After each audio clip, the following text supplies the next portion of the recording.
Okay,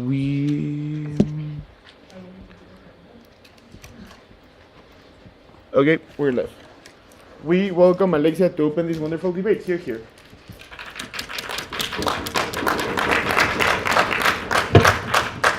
Llévate. Busca, está en mi lonchera o por ahí.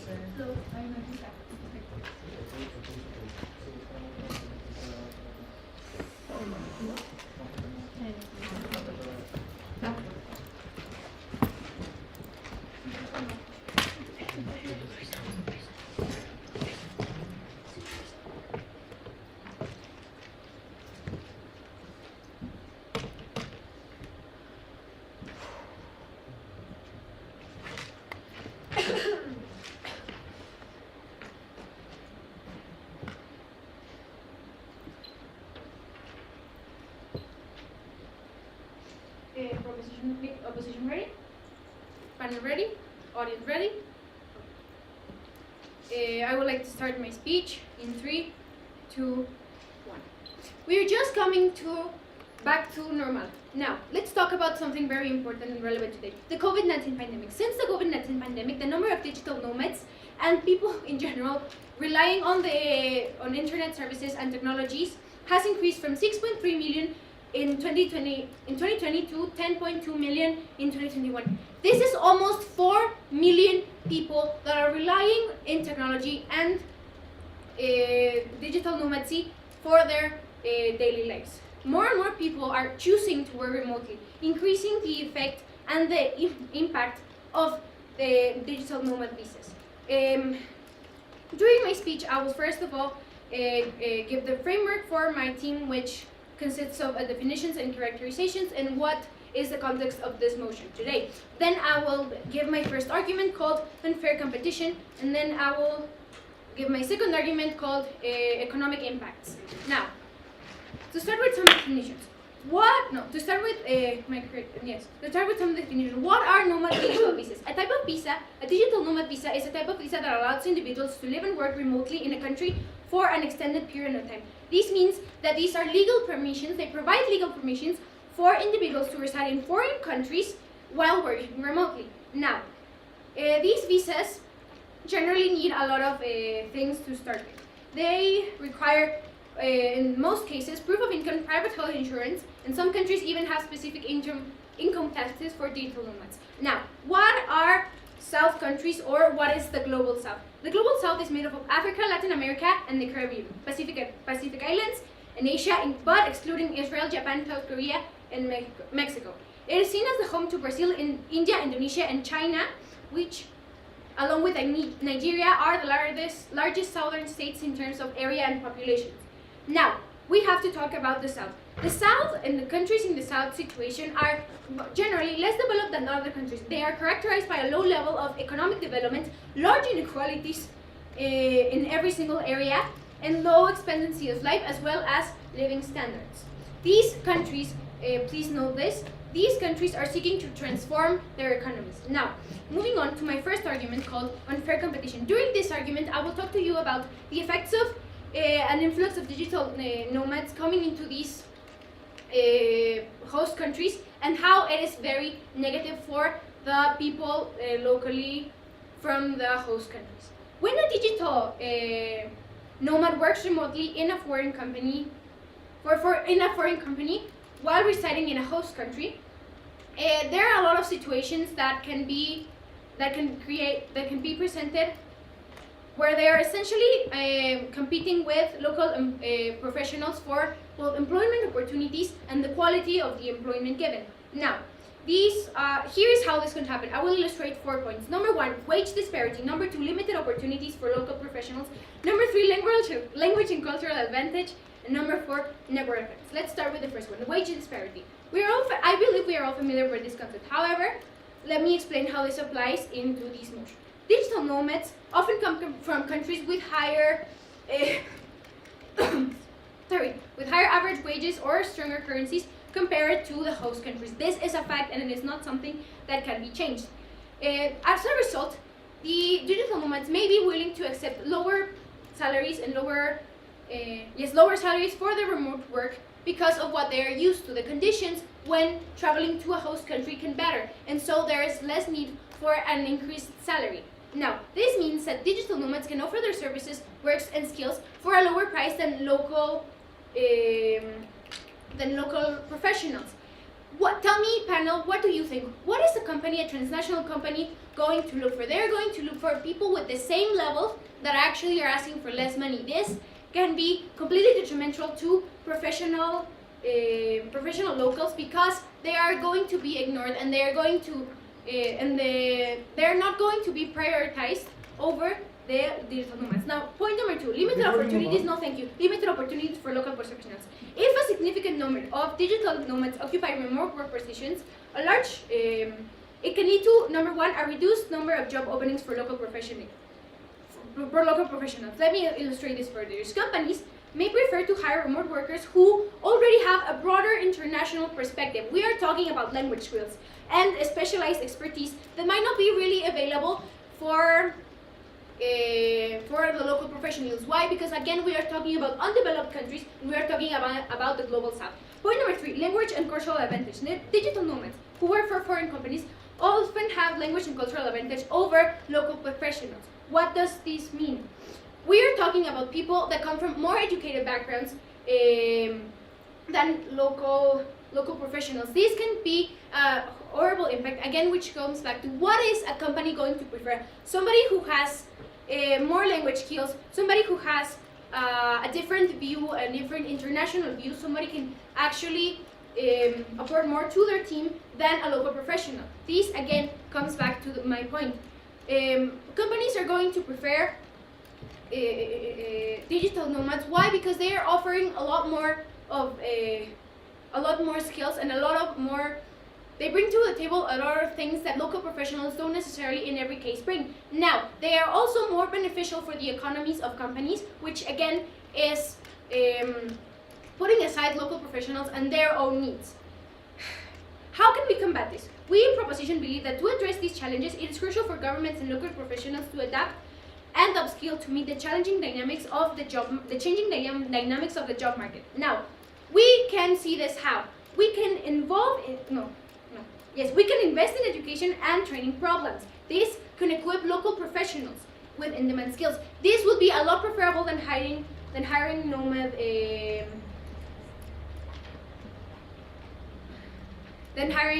professionals. Now, moving on to my second argument, called economic impacts. A significant influx of digital nomads can completely strain local infrastructure. We are talking about housing, transportation, healthcare, infrastructure development, and the environment, which is also a very important point in this debate. Now, let me tell you how this looks like. Housing. More people coming to a local place will need more place. Transportation. They will also need to use transportation services for their normal lives. They are going to need to use healthcare, and they are going to have an environmental impact. These South global countries can they really maintain and sustain the impact of this new influx of people into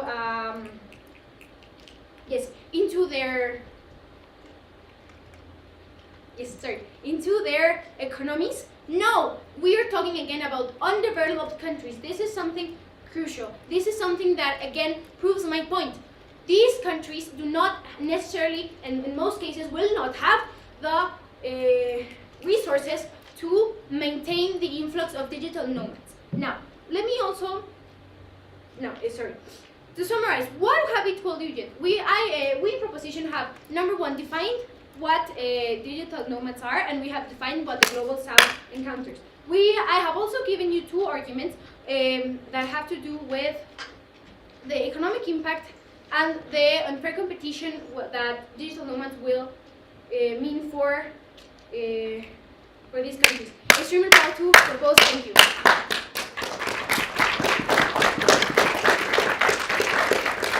We thank Alexia for the wonderful speech, and to open the debate for the up team, we welcome Anna. Here.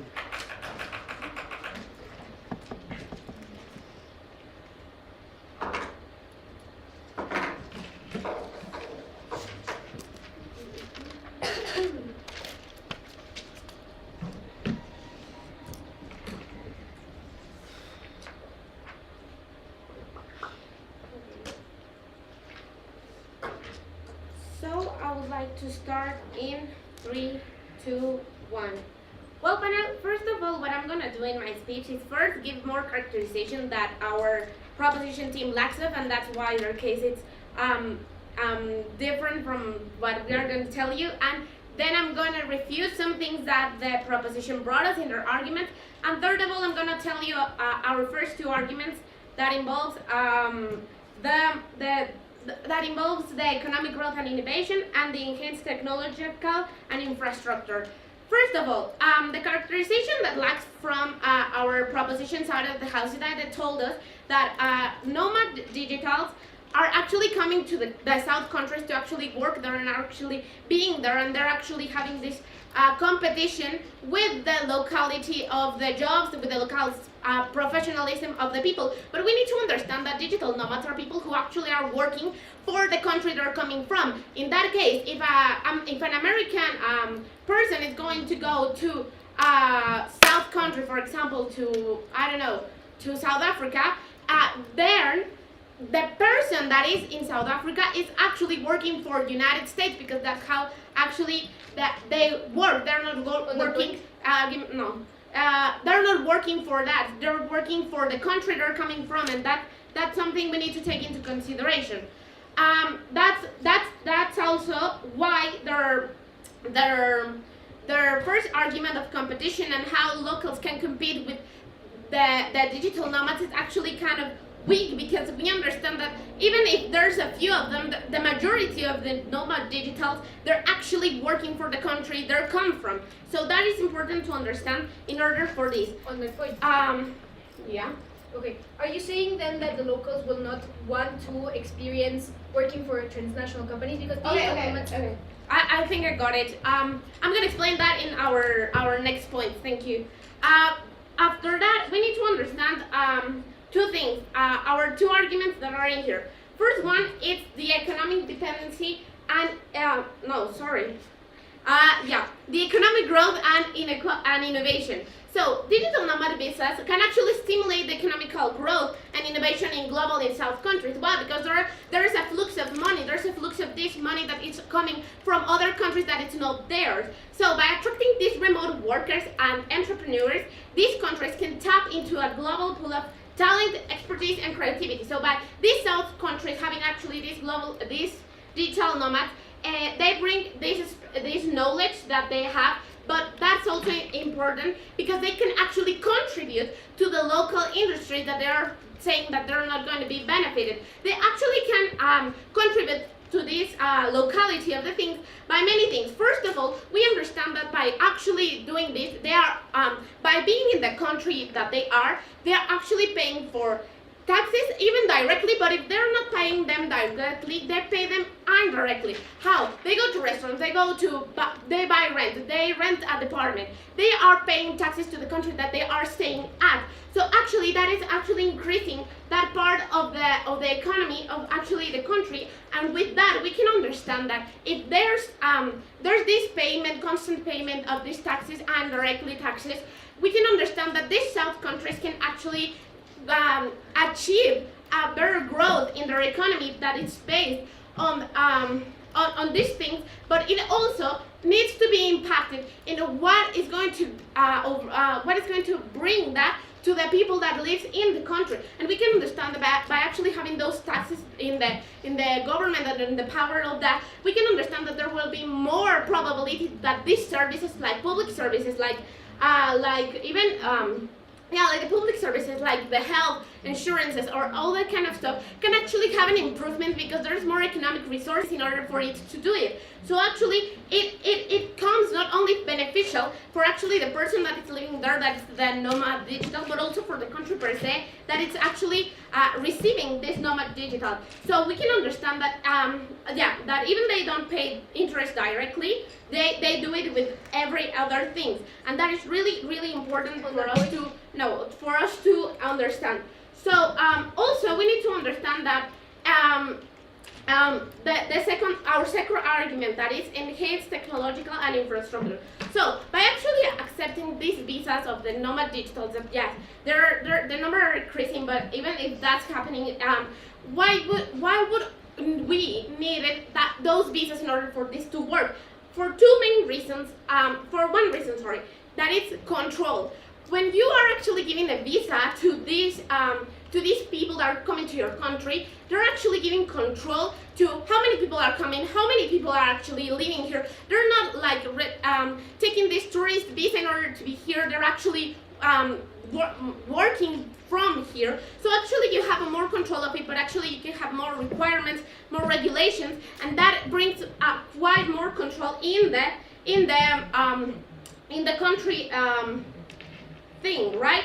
So we need to understand that this can incentivize the global south countries to invest in improving their technological infrastructure. And we understand that south countries, yes, they're subdeveloped, okay? They lack from resources and they lack from things, but how I told you, by these digital nomads, they can also increase their probabilities of having more incomes in their possession because of that. So also, in order to attract and accommodate remote workers, these countries should provide reliable, like internet or stable power supply and many other essential things, but not just technological, but also in the terms of services, as I already mentioned to you. But this investment can have these benefits for the entire population, because it's not just, yes, the main focus is we are doing it because the nomad digital person are coming to the country, but also this is the incentive for them to do it, but it impacts the whole neighborhood, the whole society. It impacts more than just the person that is being here. So it's not just that it impacts one person or the 10 million person that are in the world. It impacts more of them because it impacts their environment that they are actually developing in.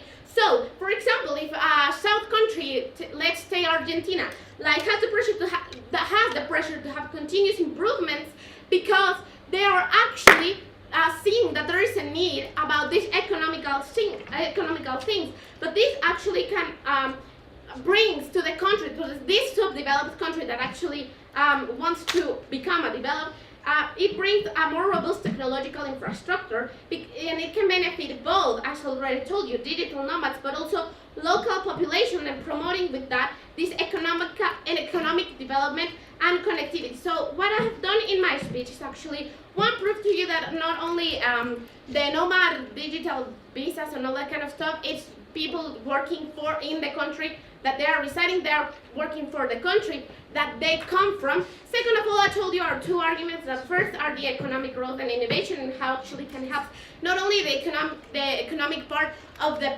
person, but also of the country, and therefore for the citizens that live in that specific area. And second of all, I have told you how that can actually enhance this technological and infrastructure, and how control is actually one of the most important things. Thank you, and I'm really happy to oppose. We thank Anna for that wonderful speech, and to continue with the debate for the proposition, we welcome Felipe. Here.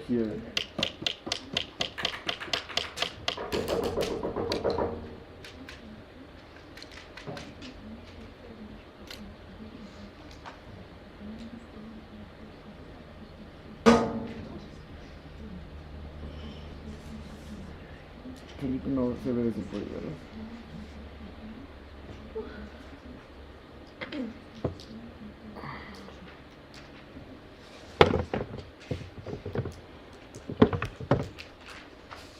No, sí, ¿no?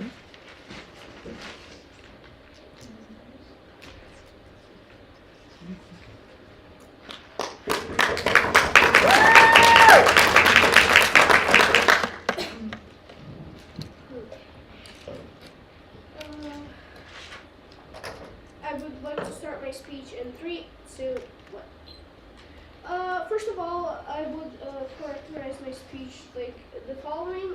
First, I'm going to do a refutation. Then I am going to move on to my argument, and finally to my conclusion. Okay. So, first of all, the first speaker of opposition said that nomads work for their foreign countries, but the money stays in the host country. How does that work? that would be a huge contradiction on that part. And for our part, yes, they contribute to the economy, but this short term, and again, as my first speaker said, these countries can't sustain the inflow of population. Okay, so moving on to my proposition's third argument, we have it's called cultural and social impacts.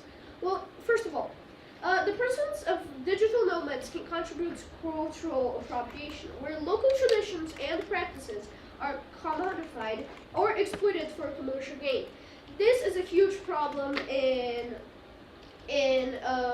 countries accepting nomad visas. What happens is if we accept digital nomads, they can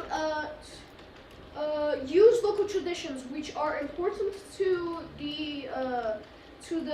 the place and are exploited for commercial gain. We think that this cannot happen because this is something important. This is what makes them them. This is their culture. We need that. We think this is very bad because by accepting digital nomads, this would be a more common thing and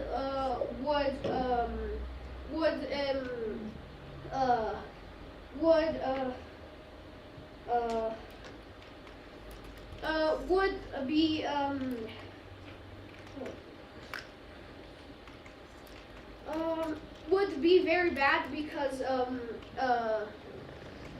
this is their culture and it's not very good for this to be happening. Also, I have loss of community and social cohesion. The traditional natural of digital nomads may disrupt community cohesions and social ties. As a digital nomad come and go, it's very challenging to build a long-lasting relationships and foster a sense of belonging within local communities. My first speaker stated that the reasons why it's bad. Now I'm going to go on to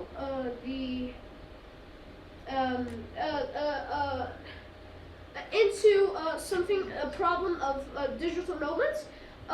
This problem is that digital nomads don't have they come and go, so this can be very challenging for them. This is a huge problem that is happening with digital nomads because they can't have a long relationships because they are passing and going on for countries. This is a problem on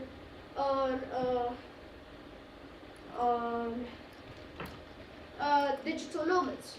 What? No, thank you.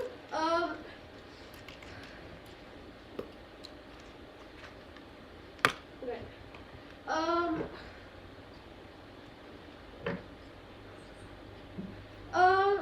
The influx of digital nomads from different cultural backgrounds and work practices can ultimately lead to social tensions and loss of cultural authenticity. So while cultural exchange and diversity can be,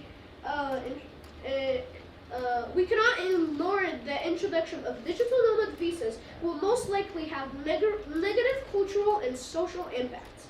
Preservation of local cultural heritage and the well-being of local communities should be prioritized to maintain social harmony and cultural authenticity.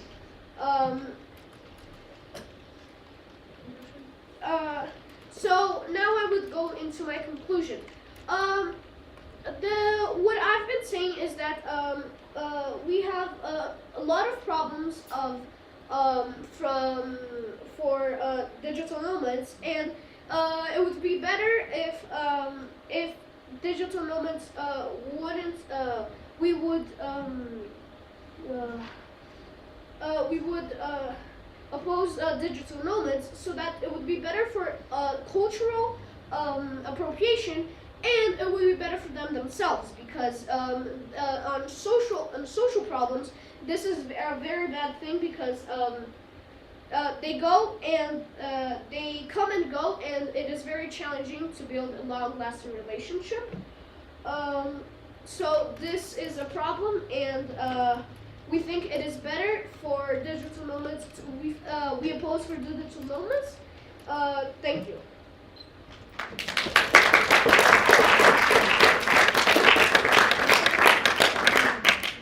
We thank Felipe for that wonderful speech. To continue with the debate for the opposition team, we welcome Gerardo. Here.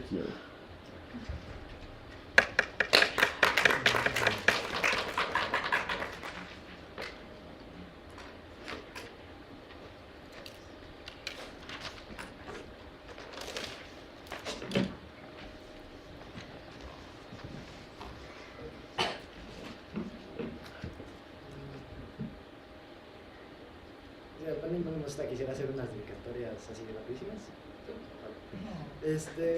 Pues primero, mi equipo de debate que me han arrastrado hasta la final. Les prometo que después voy a aprender a debatir. A mi equipo Ubuntu en general, como una comunidad, a mis coaches que ahorita no están aquí, pero pues que me han enseñado lo que sé. Y pues nada, la mejor de la suerte a la proposición. Qué chido que estén aquí.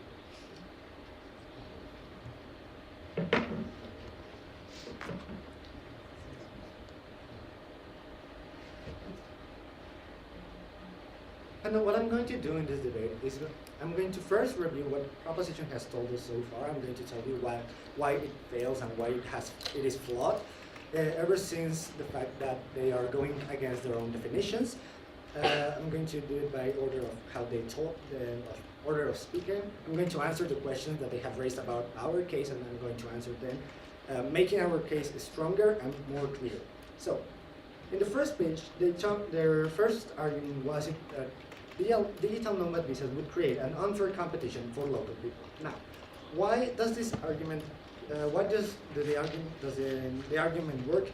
Because of the definition. A digital nomad is not working for a local enterprise. It's living in another nation, but is working for an enterprise abroad. This means that there is no competition with locals because the enterprise is, in the north, and so this point of unfair competition doesn't really have weight. Because by definition, digital nomads do not work in local enterprises, and so they aren't really putting the competition higher or the bar higher for local people to find jobs. That's what we said in our first page as opposition, and then they made a POI that was like, are locals able to work in transnational? Yes, this happens in both sides of the house, asymmetrical. Local people can still look for work in transnational enterprises. I don't see how this affects the debate. And so that's that point explained. Now, in their second argument, they told us that there was going to be a cultural appropriation and that we didn't explain how the money stays in the country. I'm going to answer this with our arguments because they answer all these questions. Starting with how does the money stay? It's something that our first speaker told you in our first arguments. Even though digital nomads do not work for local enterprises, they are paying for local services, they are paying for local products, and all of that money is coming from the exterior, from northern countries. This means that, well, yes, they are living, they're living here, they're using the money that comes from the north into south countries, and that money stays into the south country because, well, it doesn't go away. It stays within the community. That's how the money stays, and it's something that we explained in our first argument. Their second point that they raised was that there was going to be a cultural appropriation if more people came into the country.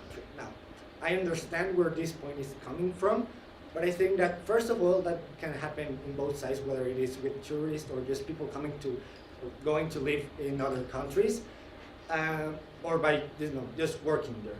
The thing is, and this is our third argument, we believe that if we let or are more free with digital nomad visas, we can actually have a cultural exchange and a global perspective within the local communities. How does this work? Digital nomad visas encourage cultural exchange because the presence of remote workers from different countries and backgrounds fosters diversity, intercultural understanding, and tolerance. For example, if you know how in the United States they always say that Mexico is sort of yellowish when you arrive and everyone just has hats. Those are negative stereotypes that they have from us. But if more people come into here, more people live within this community, this local, they are going to see all the good things and not just what they have been told or what the stereotypes told them. That is part of the cultural exchange. That is why we don't see, or that's why even though we acknowledge that some negative things may happen from it, we can also see many positive things. This interaction of people coming from the north, it creates opportunities for knowledge sharing, cross-cultural learning, and the development of global networks. It can also enhance the reputation of the global south countries, as I've been telling you, as welcoming, as inclusive destinations. They are attracting not only digital nomads, but also tourists and business visitors, which is good for our economy, it's good for the development. Now, I think that something that we liked was to tell you what we're trying to prove to you in this debate.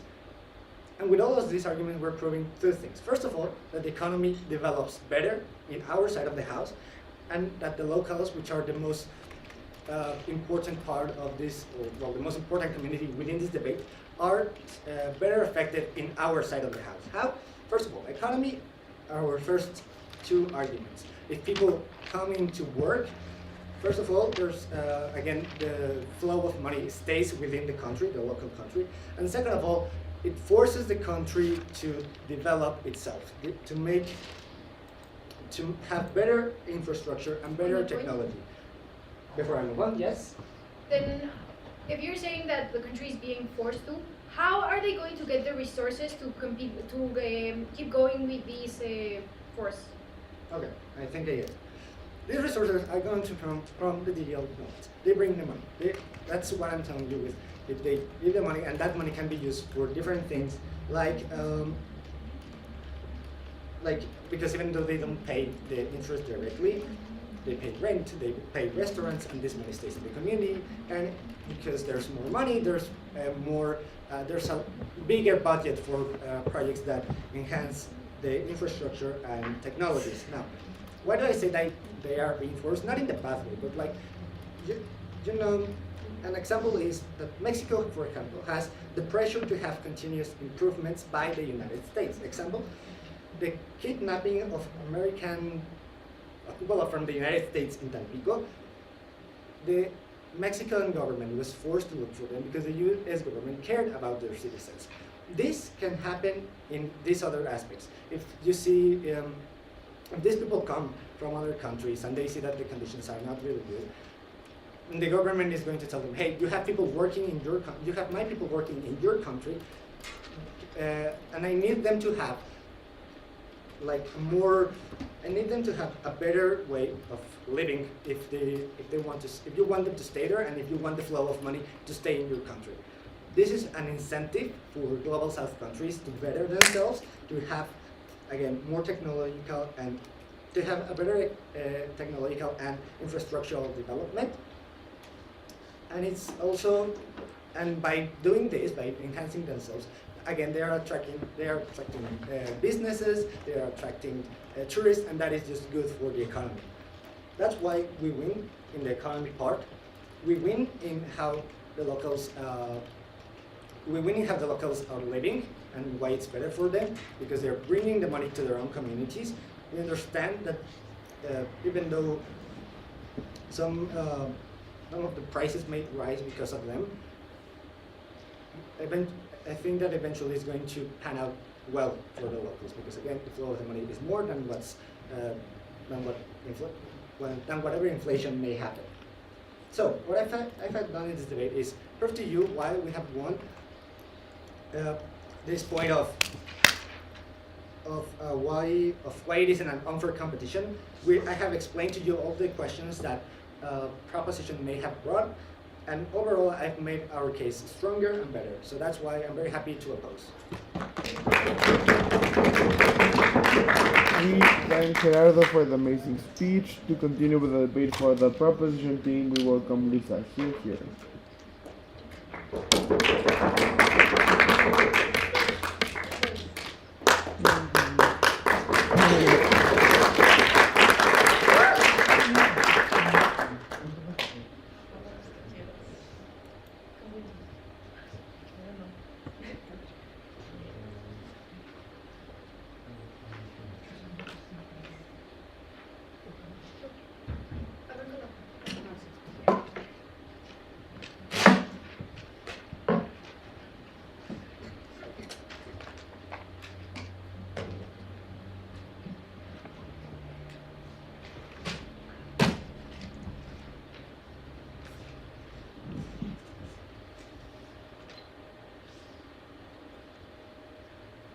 Panel ready?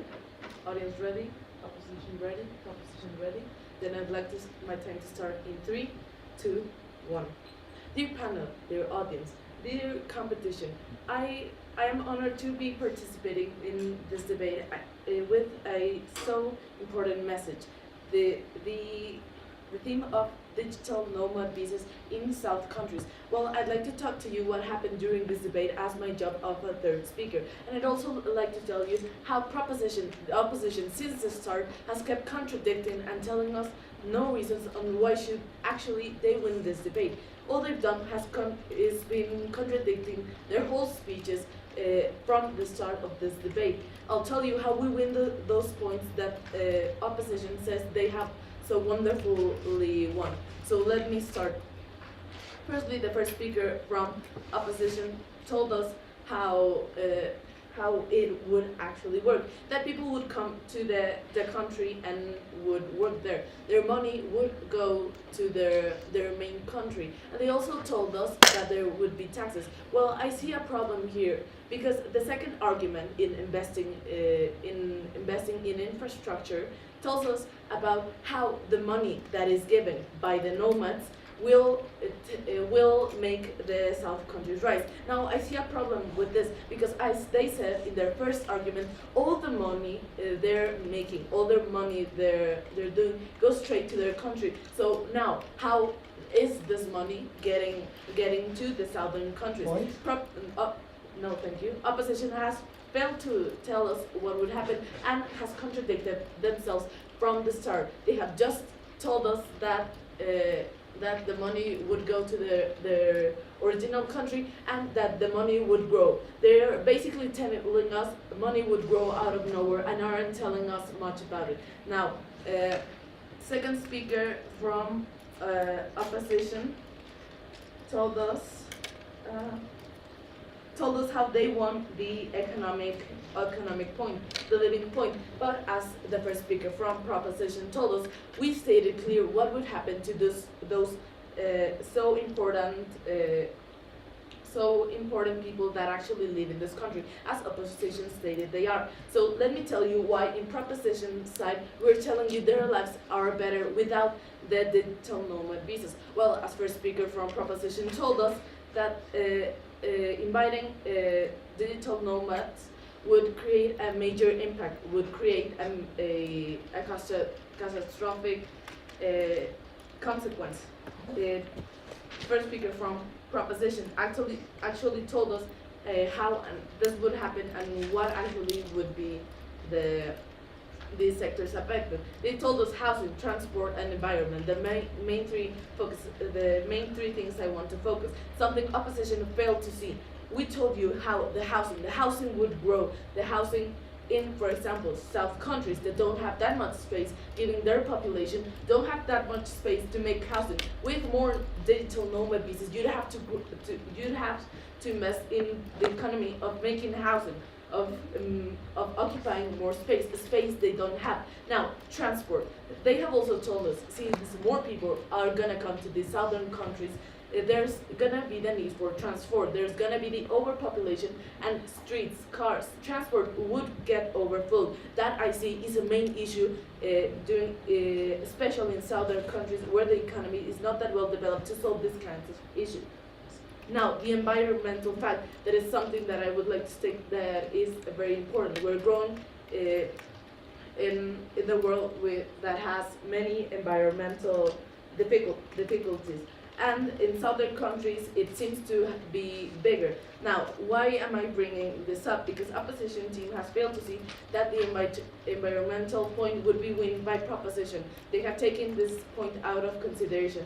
Well, first speaker from proposition told us that because of these many people, of this many crowd, of the not many space there would be much more waste generated, much more trash generated, much more occupying space that at the end of the day housing again doesn't get affecting transport that overpopulates people, and again affecting the environment, making this an infinite loop. I have already told you why digital nomad visas are such a big problem, and especially is in southern countries. We don't need this right now for southern countries. What we need is to help them, and what opposition is telling me is far from that. Now I'd like to tell you what happened in this debate again, so you can remember why proposition has helped those people that need it, whilst opposition has completely has made their case worse. Well, proposition again told us which sectors would be affected, what would happen with the people, and told us some definitions that could actually fit, some definitions that team opposition actually threw out the windows, some definitions that were clear. The digital nomad visas, a type of visa that allows individuals to live and work remotely in a country for an extended period of time, meaning that digital nomad visas provide the legal permission for individuals to reside in a foreign country while working remotely. Now, opposition took out this definition out the window and replaced it with one that would actually help their case, but has actually failed to help their case and actually get them down to the brink. Now, proposition told us how not only environmentally, in the environment people are living in, it would be affected, but rather they also told us about how the people, their jobs would be affected, how people would stop gaining, and that's something opposition failed to see, because again, people from outside have more opportunities, they know more, and that's why it's so important. Southern countries don't have the best economy, so therefore can't invest that much in education, can invest more in healthcare services, something that other countries, other more developed countries actually have. That's why that's why why nomad have so much of an advantage, and why this is such a strong point, because we are living the people who actually are from here, leaving them without jobs, something that we don't want, something that is affecting them. Again, something that is very important. Now, I have already told you why we have done this debate, the panel, dear audience, dear team opposition. I'd like opposition to please get their arguments straight. Tell us what actually would they do to actually help, because all they have told me is how to make their lives worse.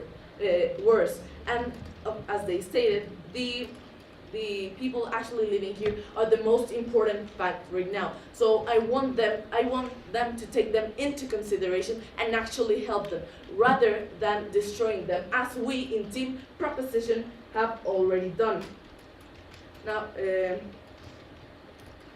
with this, I have told you the many points team proposition has given you to making their lives better, making they live a better life, and in the future get better. Whilst in team opposition, all they have done is worsen their scenario. That's why I'm so happy to propose.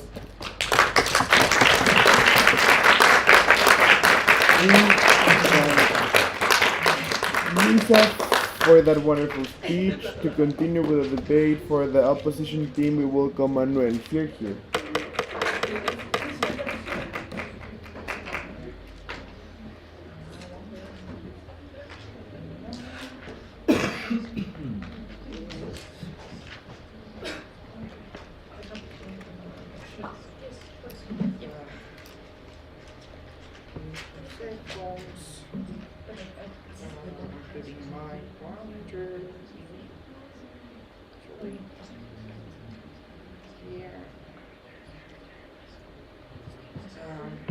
Take a sip of water.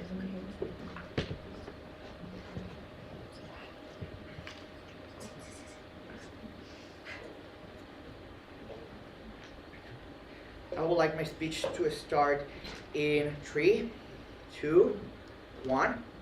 Well, first panel, in this speech I'm going to refute some things that the other side of the house didn't do. I'm going to mechanize their side, and I'm going to present some characterization that they also missed. I'm going to tell you what we went debate with the clash points that they were presented and to do engage with their case. Okay, first of all, I think that there has been a lack of our mechanization in the other side of the house. That's I think that the argument that they present me in the last speech are not fully mechanized. I think that we have made a great job telling you, panel, why we, with our arguments, provide impacts to the case that we are defending, right, that are normal pieces. First of all, characterization. I think that literally, by definition, digital nomad, if you split the words in two, right, there are people that work through digital, like laptops, internet, in other countries, and because they are from the north part of the globe, economically, they have more access to money, right? And the currency in which they are paid is higher, right? So it's, in theory, it's way cheaper for them to move to the global south, which has been characterized, and I accept that characterization, is underdeveloped countries, right? And that's why it's cheaper for them to move them, but still win their payment in the dollars, for example, in which they are paid in their original country, right? So I don't get how they compete with locals if they're working in another labor market that is outside of the country in which they reside. Well, continuing with that characterization, I don't see exactly how they are making a bad impact on the labor market itself. Because, okay, I will take it if we were debating about working and working visas, literally people that go to work on the developed country and work there, and then I can argument and I could think that there will be a negative impact. But we're talking about normal visas, people that, as I tell you, my characterization, are not competing with. So I think that it's not in the scope of the debate to debate if the labor market in the country is affected or not, because as I proved to you, it's not. Okay, so moving on, I think that I'm gonna refute one argument that they bring, that is the loss of culture, right? I think that I'm gonna first characterize what is the loss of culture that they didn't, by the way. I think that the loss of culture in any case, it's, well, what culture itself? Culture is not a monolith construction that is immovable. Culture is a flexible, malleable concept that embraces what a society is and their creations. I think that one example to do why is in another developed country in the south pole, right? That is underdeveloped in this case, that is Philippines. I think that culture in Philippines right now, it's a mix up of Spanish culture and indigenous culture of the moment that before it was colonialized, right? I think that the culture itself has changed, and there's still culture. Culture is not lost, culture is not gained. In any case, it remains constant in fluid change, right? So therefore, okay, I will choose your point. You're saying that culture can be modified, and yet we completely agree with this. The modifications will come from people external to the culture. That is the problem. Okay, in the worst scenario, taking that, yeah, we're going to lose culture, right? I think, as in my example, I can show you that is not losing culture. In any case, if you lost a part of culture, gaining another part, you're diversifying, making it more complex, enriching it by taking another point of view from another part of the world to your culture and modify it. That's how in Mexico we got the Dia de Muertos, that's why we have the quinceañera, that's why we have all these cool traditions that are part of what a Mexican is, or what, for example, a quinceañera in the Philippines is. That's the same, by the way. So, taking that, in our worst scenario, we want this debate that we have better culture, we have enrichment of culture, right? And we prove that we are including people perspective to this debate, right? In the best scenario on our side, I think that we also win the debate, because in any case, if the worry is that we lost the traditions itself, I think that in the best case that there is no loss of culture, I think that the traditions are conserved. Therefore, I think that we won over the point that you're trying to prove, right? So, moving on, I think think that there's also a characterization, and I'm going to counter-argument what they said about long-lasting relations, right? They don't give me like this exact definition, but I'm gonna imply that it's friends that you have like long-term relationships, or husbands, or whatever person that you have like this deep relationship for a long time. I think that the disruption that they are telling me that is happening itself is not in this debate, because it's symmetrical in any case to say that people are going to go other ways, other parts of the world to work, right? And they're going to have disruption. I think that is not about nomad visas. In any case, it's about immigration, and it's nomad visas itself. If we take it out of the factor, it stays in the status quo, that type of immigration. So therefore, I don't think that is neither for you nor for us. Okay, yeah. Do you realize that we aren't talking about this long-lasting relationship as something being friends, but rather something with their work and something related with their country, not rather friends? Okay, in any case, by the definition of digital nomad, they still remain in contact with their country, so therefore the long-lasting relationships in our side of the world, I think they are better, because you can have a mechanization to still continue your work, to still have contact with your friends, not directly, but by technology that is in the world digital nomad, they know. You can continue with this lasting relationship, right? In any case, I think that lasting relationships are created in our side of the house, because if we allow people to come to our country, right, we're allowing new perspective, we're allowing new opportunities to make friends in any case, so I think that we were over that point. Lastly, I'm going to finish to mechanize and impact the part of economical impact, right, that we prove. I think itself that if we prove you that in any case, in the worst scenario, if you win 1 peso over tax, that you're not proving in which part you win over economic, because you're not proving how you're going to mechanize the improvement of flow of money, because there's no investment from other sides. I think that this is a full characterization that the other house of the debate is not understanding, is that, yeah, in fact, it's correct. Money doesn't come from the ground, it doesn't grow in trees, it comes from somewhere else. When you're closing our country to nomad visas, right, we're just staying with the local market, we're just staying with the local enterprises, but we wouldn't open, yeah, transnationals take a play, but not in the sense that you're telling me, because transnationals are not going to compete with, transnationals are going to exist, but they're not going to affect the local market itself, because they're working on our local market. So the only thing is that, yeah, money comes from those transnationals because they pay them, right? The production that they're making is going to stay in the country, but they're going to receive an exchange for their work, that is pay, bills, right? So in the moment that they take this money, they're going to spend them in some service in our country, right, in the side of the house that we're receiving them, and they're going to pay taxes, they're going to buy chocorroles if they want, and they're going to pay some type of taxes such as IVA, and that money is going to stay with the state, right? Therefore, I can tell you and mechanize how this is beneficial for the economy, because if the state is reinvesting this type of money that is gained, if 1 peso, it's 1 peso, but in your side of the house, there's none. So in our side, if it's minimal, the impact is better, in fact, because it can be reinvested to minimize the injustices, like to improve education, as you said it, to improve medical services, to improve all the services that, as my first speaker told you, are needed for the digital nomads and the locals itself. Wi-Fi is needed, Wi-Fi is going to be improved, and therefore either locals, both locals and both digital nomads are going to be benefited from that. So I think that in that regard, we win the argumentation of economics. In any case, I think that when there is external investment, you can protect also with this money environment. So therefore, in my side, the house of program mechanization in which the state can improve the environment situation in the local countries, and inside the house, you are not exactly proving how it is done, how the characterization are fitted in. So that's why I think this side of the house wins the debate. Thank you.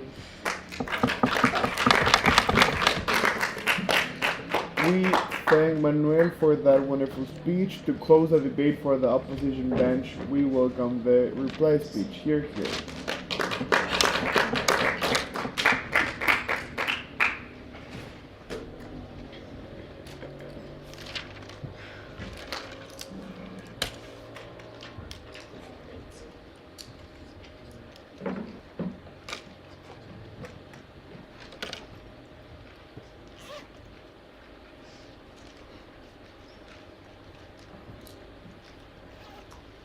So, what happened in this debate?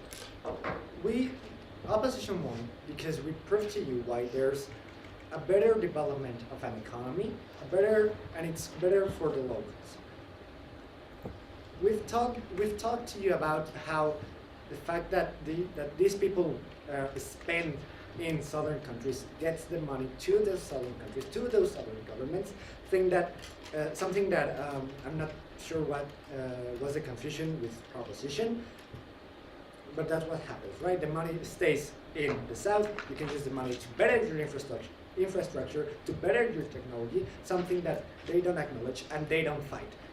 So that point, those 2 points, the economical growth and the better infrastructure and technology, are completely won by opposition.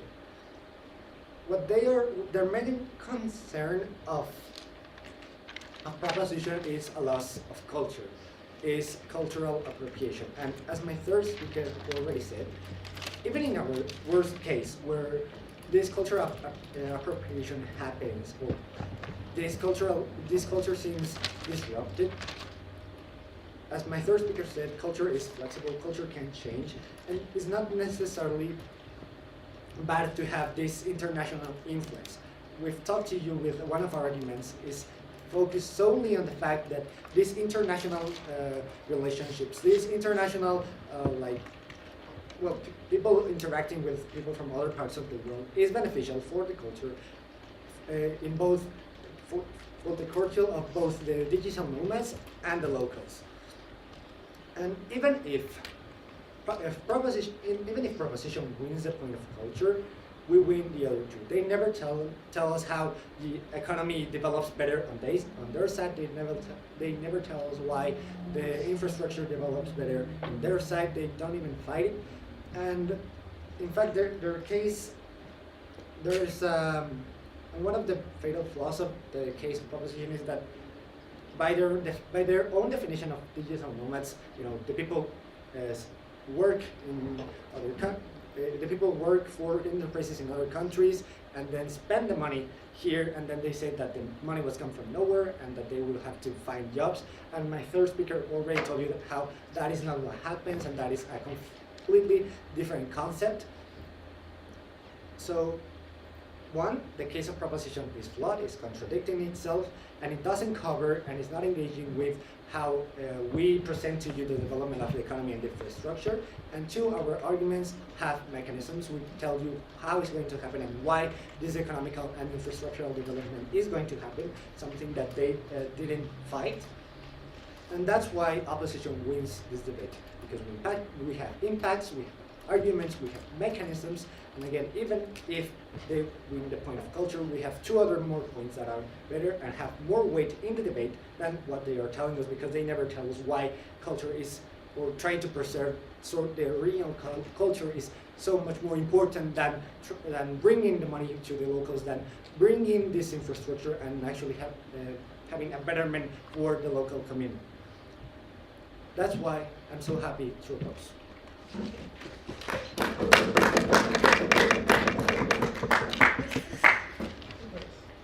We thank Gerardo for that amazing speech, and to close that wonderful final, we welcome Alexia. Here.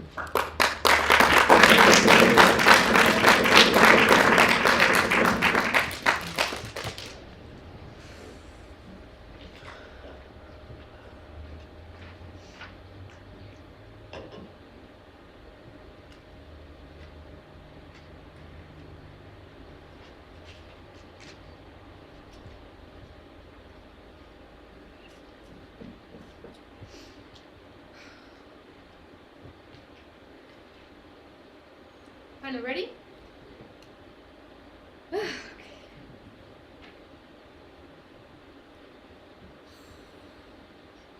Let's talk about what was going on in this debate. For my speech, I will do the same things.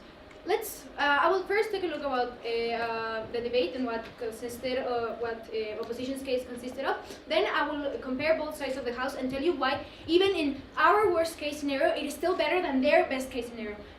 I will also very briefly touch what was said for the proposition case, so that panel has a lot of things clear, because we believe that a lot of things were lost in translation, and especially opposition characterized our whole case as something completely different.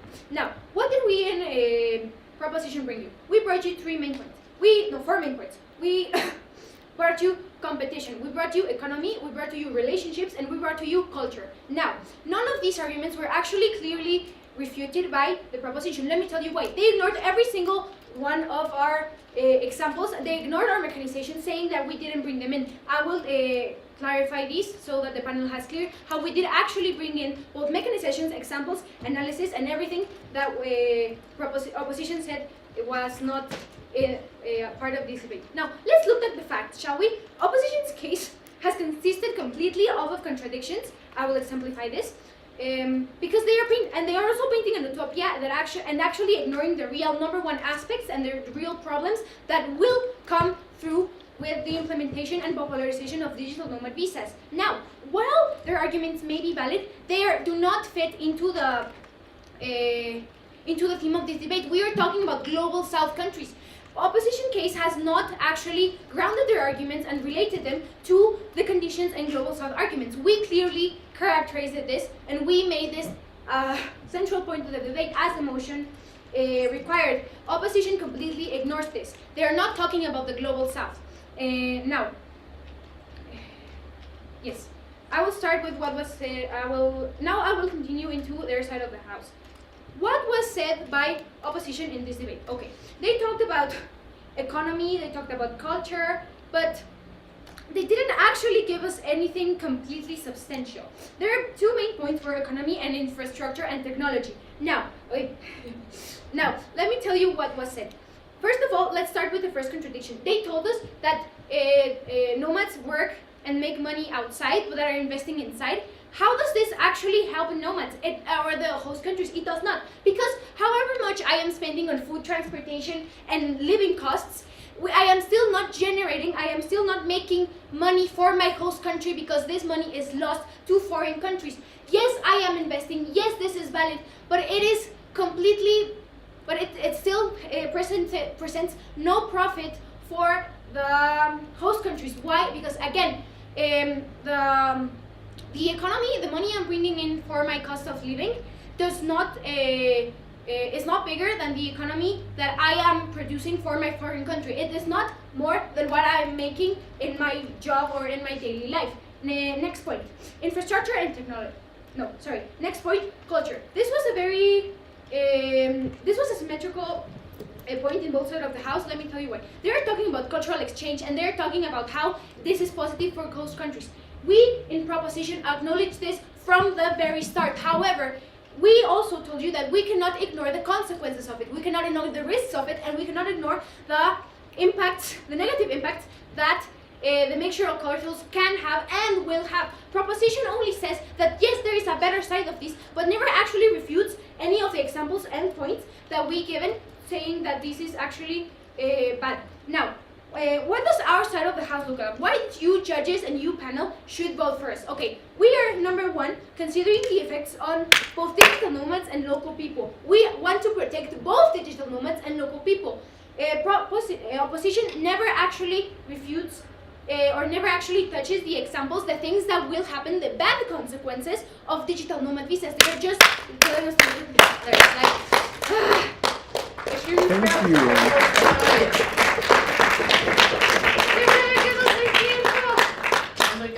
We thank Alexia for that amazing speech and everyone for what was a wonderful final. Please shake hands, make friends, and wait for the results.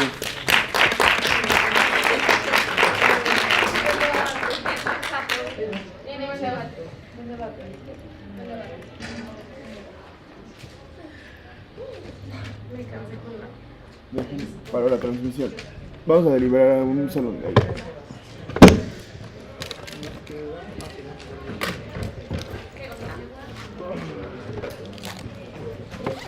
The results of the finals will be announced at the closing ceremony, so after the finals, etc. Thank you.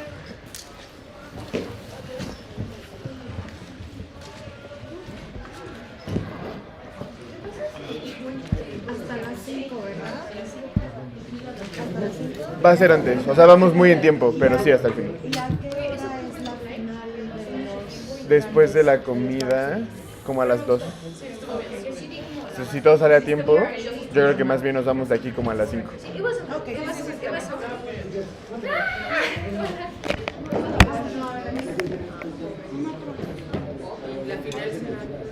La final es a las 2.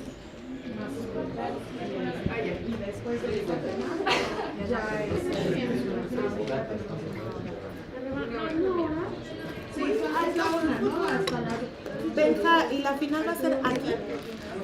Sí, en este venue. A las 2 aproximadamente. Sí, Porque es la 1. Bueno, son 10 para la 1. sí. Gracias. Nos pasan las fotos. Sí.